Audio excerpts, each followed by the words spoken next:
Morning. Today is Tuesday, Chaf Daled Teves, the 24th day of Teves. Today is the Yortzeit of the Alter Rebbe, the author of the Tanya and the Shulchan Aruch. So our learning of Tanya today is much more meaning. It says a tzaddik in the day of his passing is being elevated to higher levels, and everything what he did in his lifetime brings the effect now in this physical world. And when people are connected to the tzaddik and studying his Torah, following in his ways, you get the blessings, you get the guidance of the Alter Rebbe today. And today we're giving this shir from the Ohel. So after the shir, if you want to give your name, I'm going to go into the Ohel to the Rebbe and ask a bracha. You can give the name, mother's name. So, and today we continue the second half of chapter 15. Well, the Alter Rebbe explains about the two levels of the Beinani. The Beinani, of course, is the intermediate person. As we said, there is the tzaddik, the rasha, Beinani. And in terms, the way the Alter Rebbe defines the tzaddik, a righteous person is a person who completely eliminated his evil inclination. His godly soul dominates everything what he does, not only everything what he does, also everything what he feels. He doesn't even have a desire. Doesn't even the worldly things doesn't talk to him. That's a tzaddik. Different levels in tzaddik. The rasha is a person who is dominated by his evil inclination. Sometimes it happens once in a while, sometimes it happens more often. But the animal soul, the selfish desires, this controls him.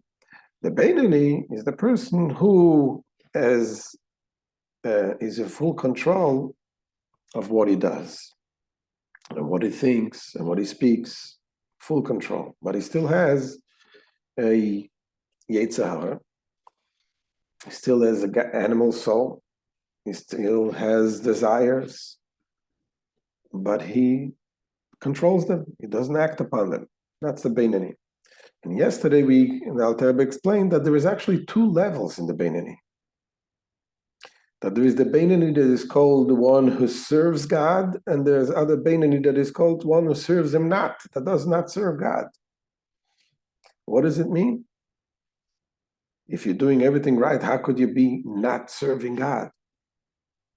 Beinani controls it, does everything. He thinks, he speaks, and he does only the right thing, only what Hashem wants.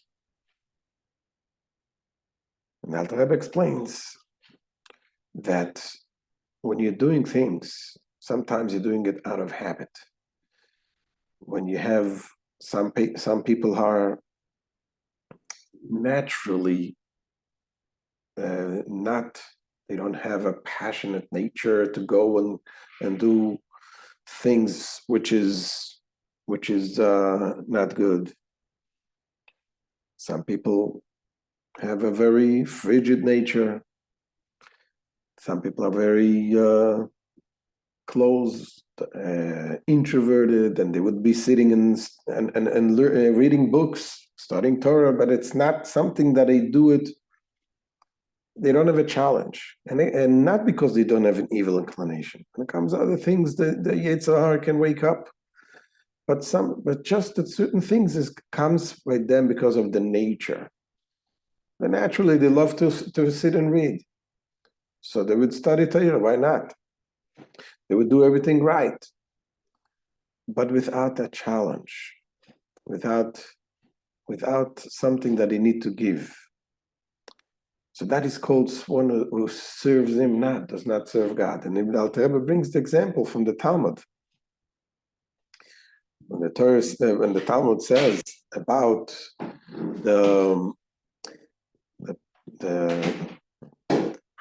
it says about the giving of hiring a donkey rider, hiring a donkey driver.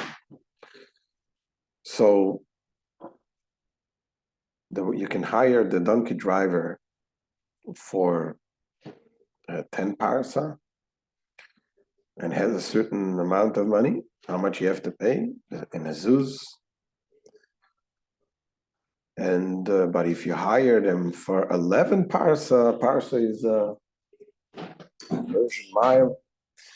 But if you hire them for 11 parsa, then the price is double. Even you're going a little bit more, it's not that you're going way beyond, but the price is double. That little extra, the price is double. Why? Because they are going out of the ordinary way. When you're doing everything in the routine, you're doing everything routine, has a price. You're used to do this. But if you go a little bit extra, this is something that is way beyond. And that is much, much more difficult. And that's what the Gemara says, that it's not, you cannot compare one who reviews his study 100 times, or if you review it 101 times. If you study the Torah, back in those days, they would review whatever they studied, they would review 100 times. They didn't have the books then. It wasn't written down. They would have to review it so it becomes internalized with them, which is, by the way, a good thing to do today also. I don't know, I'm not saying 100 times, but people tend to they study whatever they study and that's it. I read that book already. Let me go to the next. But when you study Torah and you review it again and again and again, and it becomes internalized with you. So in those days, they would review the studies 100 times. That was the norm. But then, if someone goes ahead and he says he's going to review the 101, says the Alter Rebbe, this one is more valued than the 100 times. That one extra is valued more than the 100 times. Why is that? Again, because he's going out of his comfort zone. He is the challenge. He has to struggle to do this. And the Alter Rebbe is going to explain, so what is so special about this one time? Why is this struggle so important? The struggle is important because when you struggle to do something, you need to arouse within yourself some inner powers, inner strength in order to be able to do it. You need a reason why you should do it if it's difficult. When you're doing something for a loved one, if you're doing it out of routine, you're going every Friday, you're buying flowers for your wife. Which is nice, it's good, it's beautiful, makes you happy. But if you're going to go do a little something that you don't usually do, a little something, if it might be less of, doesn't have to be a big thing, a small thing, but if you're doing something that you're not used to do, then what does it say? It says that you really have something made you do it.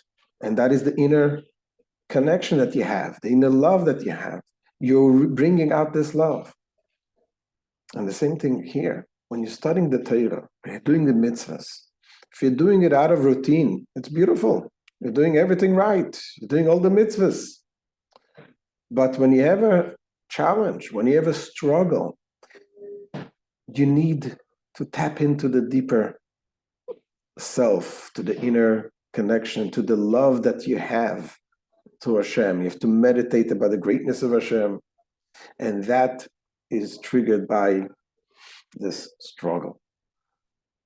That's what the Alter Rebbe explains, that the Beinoni that does things out of habit is doing everything right, but his lo avoda is not serving Hashem. The one who does beyond, the one who has a struggle, and he goes beyond his comfort zone, this is the one who serves Hashem. Let's see inside. Says the Alter Rebbe, "Ubeze yuvan ma shekosav begemara, the Oved Elokim, hainu, mi sheshoine pirkei, meya pahamim, ve'echad. Lo avodo enu mi sheshoine pirkei, meya pahamim levad."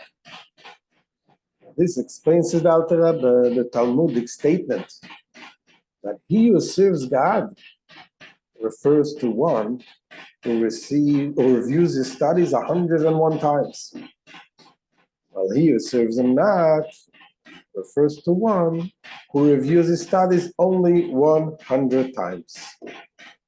So this one extra makes him one who serves Hashem. Hainu, the reason being, Bishum Shibi Meyen, Hoya Haragilus Lishnois Kol Peirek Meya Pa'amim. This is so because in those Talmudic days, it was customary to review each lesson 100 times. Kedisa Osam B'Gemara Moshel Meshuk Shel Chamarim, Sheniskorim le'eser parsa bezuze, le'achadasa parsa b'trei zuze, mipnei shu yesem ergilusam. The Talmud illustrates this by the analogy of the market of the donkey drivers. The drivers would charge 1 zuz for 10 parsa, 10 Persian miles, but demanded 2 zuz for driving 11 parsa, driving an 11th mile. Driving an 11th mile exceeded their customary practice. And therefore, says the Alter Rebbe, "V'lochein zoi sapama meya ve'achas, hayeseiro ala gilus she'ugal min urov shkula keneget kulam." He says, therefore, this 101st revision, which is beyond the normal practice to which the student had been accustomed since childhood, this is equivalent to all the previous 100 revisions combined. It's amazing. Only one time you studied. It is equivalent to more than 100 times studying. In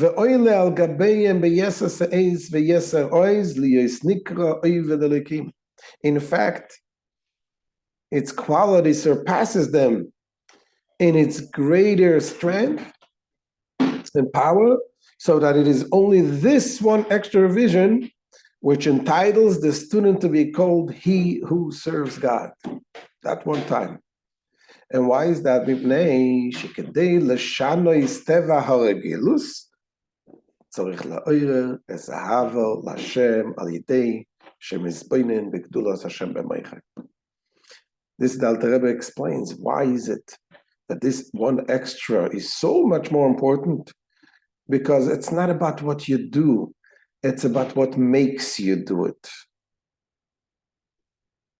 What do you need to arouse in order to want to do it, in order to do the extra one? You need to arouse within you the love of Hashem. How? By meditating on the greatness of Hashem.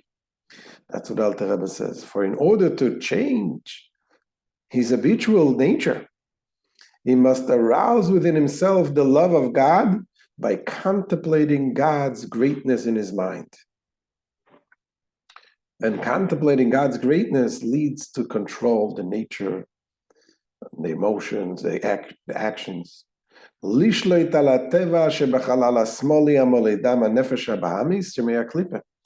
order to master the nature that is in the left part of the heart, the seat of the animal soul, which is full of the blood of the animal soul originating in the klipa. Whence comes this nature, and the power of his love enables him to transcend his nature. Says the Alter Rebbe, "V'zoi avodo tamo labeineni." And this is a perfect service for a beineni, meaning this to empower one's animal soul through a love of God generated by meditation. What does it mean? There is, as the Alter Rebbe is going to explain, there is the serving of Hashem. There is the perfect service, and there's the imperfect service. Perfect service is through arousing the love of Hashem through meditation, studying Chassidus, praying hard, understanding, thinking, contemplating, and when more you study, the more you think, when you understand something. This is what the Alter Rebbe's teaching of Chabad, Chachma Bina Das, the Alter Rebbe, which today is the Yortzeit, as we mentioned, he founded the movement of Chachma of Chabad, which is wisdom, understanding, and knowledge, serving Hashem through contemplating in the greatness of Hashem. When you contemplate the greatness of God, it brings you to developing love to Hashem, and thereby controlling the animal side. That is the ideal way. That is the perfect service of a Beinani.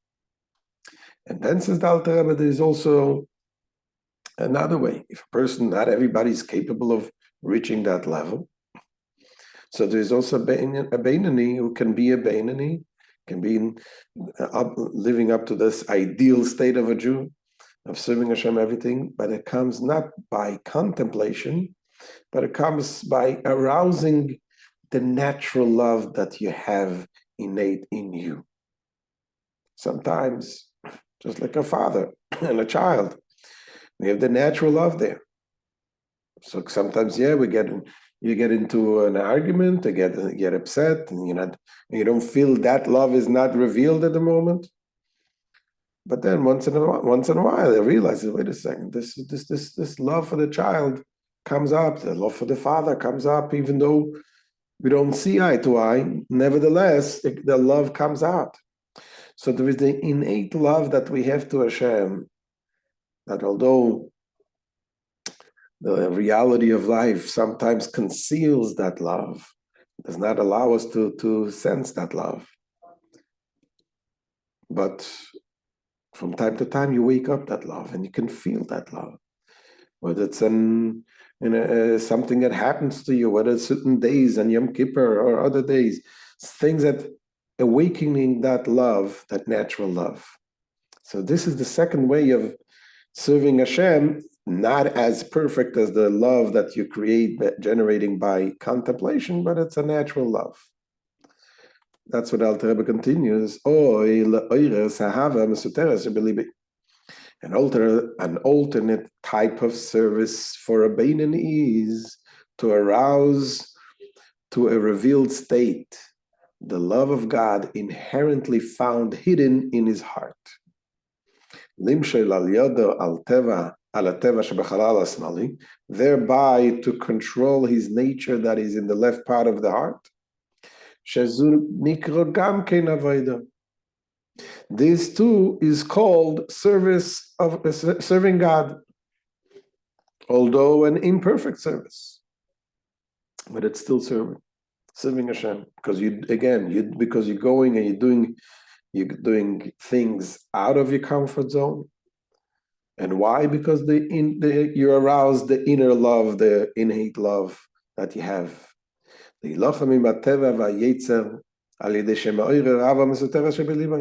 wage war against his nature and inclination by arousing the love hidden in his heart. So these two ways of the Beinani is serving Hashem. The Beinani who serves Hashem is the one who struggles. And the struggle gets him to arouse the inner love of Hashem, either by contemplation or by arousing the inner love, the concealed love. If, however, he wages no war at all, not engaging even in the lesser struggle of arousing the love hidden within him, meaning when he studies only to the limit of his natural diligence, then although he employs his hidden love of God in his divine service, yet so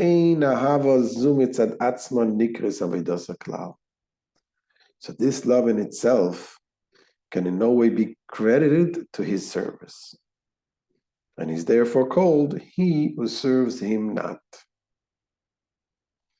To be designated one who serves Hashem, one who serves God, the Beinoni must engage in a struggle with his evil inclination, either through a love of God that is born of meditation, or at least by arousing his hidden love.